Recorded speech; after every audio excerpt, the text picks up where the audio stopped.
ये हमारे बड़े हैं, बुजुर्ग हैं। अरे बड़े हैं तो क्या हुआ, ये जो चाहे कर सकते हैं। बिल्कुल ठीक बोल रहा है ये। पता है एक बार मुझसे सेट का गिलास टूट गया था, मम्मी ने मुझे बहुत डांटा, कहती ठीक से नहीं पकड़ती, लापरवाही करती है। फिर क्या, मम्मी से भी गिलास टूट गया। मम्मी ने मुझे ही डांटा, कहती कितना बोलती है, चुप नहीं रह सकती, मुझे भी अपनी तरह बच्चा समझ के रखा है।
चोरी बड़ी होके देश का नेता बनेगी, नेता ही बड़े बड़े काम करे हैं।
अब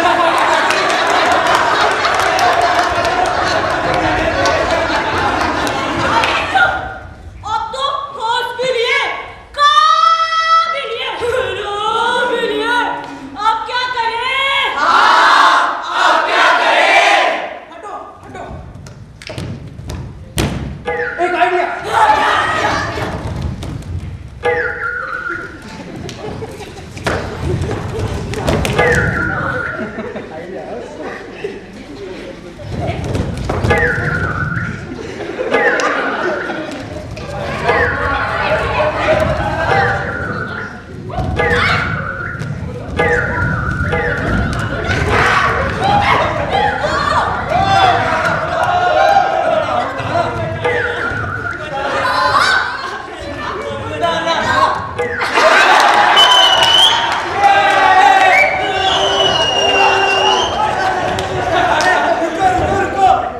भैया मम्मी पापा हमें हमारे प्रोग्राम देखने भी नहीं देते, इसलिए हमें इनकी खबरें सुननी पड़ती हैं। चलो आज हम इनकी खबर लेते हैं। अरे अरे अरे अरे, फिर तो हमें बड़ों के रोल करने पड़ेंगे। नहीं नहीं, मेरा सिर तो शर्म से झूम जाएगा। सीधे सीधे मान जाओ। नहीं नहीं, सीधे सीधे मान जाओ। नहीं नहीं, सीधे सीधे मान जाओ। नहीं नहीं।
कर रहे थे और वो संगीत भी सुन रहे थे, और तो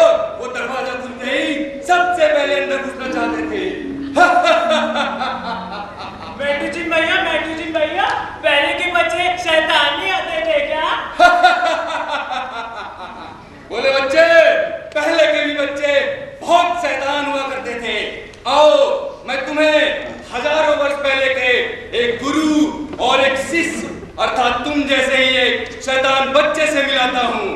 ओ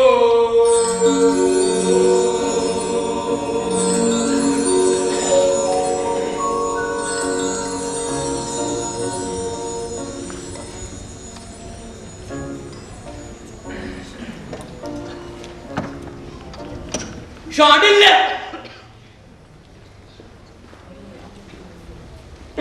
शांडिल्य, शांडिल्य, अरे कहां गया? अज्ञान के अंधकार में घिरे व्यक्ति ऐसे ही होते हैं। यौवन है, बल है, रूप है, तभी इस नश्वर संसार के दोष उसे दिखाई नहीं देते। बड़े पुण्य से ये मानव देह मिली है, इसका उसे अहंकार हो गया है। अरे यह शरीर तो रोगों की खान है। बुढ़ापा और मौत हमेशा इसके सर पर मंडराते रहते हैं। यह तो विषय नदी के तीर का वृक्ष है, इसकी उसे समझ नहीं, पर इसमें उसका नहीं, उसके यौवन का दोष है। चलो एक बार फिर पुकार लेता हूं। शांडिल्य, शांडिल्य, शांडिल्य। आय हाय हाय कैसी दुर्दशा है। एक तो अपना जन्म ही वहां हुआ जहां खाने को मिलता तो बछरात का पिंड, ऊपर से विद्या में काला अक्षर भैंस बराबर, और ब्राह्मण के नाम पर गले में यज्ञोपवीत, भोजन मिलना ही कठिन था। जब देखो तभी उपवास, हार कर अपने श्री राम 56 भोग के लिए जैन साधु हो गए। पर वहां भी वही हाल, दिन में एक बार भोजन मिलता, इसलिए वह भी छोड़ना पड़ा। चीवर चीरा, कमंडल तोड़ा और यह डंडा लेकर निकल पड़ा। अब इस दुष्ट आचार्य का पूजा ढोने वाला गधा बनाऊंगा। अरे अरे भगवान, कहीं बहुत दूर तो नहीं निकल गए? कहाँ हो भगवान, कहाँ हो? अब समझा, दुष्ट भोजन के लोभ में अकेला ही भिक्षा को चल दिया। ओए भगवान तो ये नहीं, क्षमा करो भगवान, क्षमा करो, क्षमा करो। शांडिल्य, इतना घबराता क्यों है? धीरज रख, धीरज रख। भगवान, आजकल तो नगर में नित्य उत्सव होते हैं, सभी जगह सुख है, समृद्धि है, वहां आप कैसे भिक्षा मांगते हैं भगवान? सुन, ना तो कहीं सत्कार की आशा रखनी चाहिए और ना ही विघ्न बाधा से डरना चाहिए। मेरा तो नियम है, केवल भले आदमी के घर से ही भिक्षा लेता हूँ। यह संसार सागर विघ्न और दोष रूपी मगरमच्छों से भरा हुआ है। साधु को इनके बीच से ही अपना रास्ता निकालना पड़ता है। सच है भगवान, सच है, पर मेरे तो न भाई है न पिता, ऊपर से अन्न का भी संकट पड़ा, तो मैंने यह डंडा संभाला गुरुजी, धर्म के प्रेम से नहीं। शांडिल्य, सधर्म के प्रति ऐसे वचन? सच और झूठ दोनों ही आत्मा के बंधन है गुरुजी। यह शिक्षा आप ही से तो मिली है मुझको। हाँ, सच और झूठ दोनों से बंधन होता है, पर जब मनुष्य अपने आप ही भला कार्य करता है तो देवता उसके कर्मों का फल धरोहर की भांति बचा कर रखते हैं। पर वह फल मनुष्य के हाथ में आता कब है? वैराग्य रूपी ऐश्वर्य मिलने पर। वह कैसे मिलता है गुरुजी? वीतराग होने पर। और यह वीतराग भला क्या है? राग द्वेष में मध्य मार्ग का अनुसरण, सुख और दुख में संतुलन, हर्ष और भय में संयम, मित्र और शत्रु में संभाव। ज्ञानी जन इसी को वीतरागत्व कहते हैं। ऐसी भी कोई वस्तु भला संसार में है? ना होती तो ये नाम कहां से आता? नाम को छोड़िए, आप मानते हैं कि ऐसा हो सकता है? निसंदेह। झूठ झूठ झूठ झूठ, बिल्कुल झूठ, बिल्कुल झूठ झूठ झूठ झूठ। क्यों? तो फिर आप मुझ पर क्रोध क्यों करते हो? तू विद्या नहीं पढ़ता इसलिए। मैं पढ़ूं या ना पढ़ूं, आप जैसे वीतरागी को भला इससे क्या? ना ना ना ना ना ना, ये नहीं। शास्त्रों में लिखा है पढ़ाई के लिए आया हुआ शिष्य पिटाई का अधिकारी है, इसलिए बिना क्रोध तेरी भलाई के लिए तुझे पीटता हूँ। धन्य हो बाबा, धन्य हो। बिना क्रोध आप मुझे पीटते हैं, क्या लिख दीजिए? लीजिए गुरुजी, भिक्षा का समय हो गया है। मूर्ख, अभी दोपहर कहाँ हुई? शास्त्रों का वचन है, जब मूसल रखे जा चुके हो, चूल्हा ठंडा हो गया हो और गृहस्थ भोजन कर चुके हो, साधु को तभी भिक्षा के लिए निकलना चाहिए। चल, तब तक चलकर इस उद्यान में तनिक विश्राम कर ले। अरे भगवान ने अपनी प्रतिज्ञा भंग कर दी। भंग कर दी? वह कैसे? भगवान के लिए तो सुख दुख समान है ना, फिर भला विश्राम कैसा? हाँ, मेरी आत्मा सुख और दुख में समभाव रखती है, पर मेरी कर्मात्मा विश्राम चाहती है। गुरुजी, यह आत्मा क्या है और यह कर्मात्मा क्या है? जो स्वप्न में भी गगन में विहार करती है और कर्मानुसार आवागमन किया करती है, वह है आत्मा।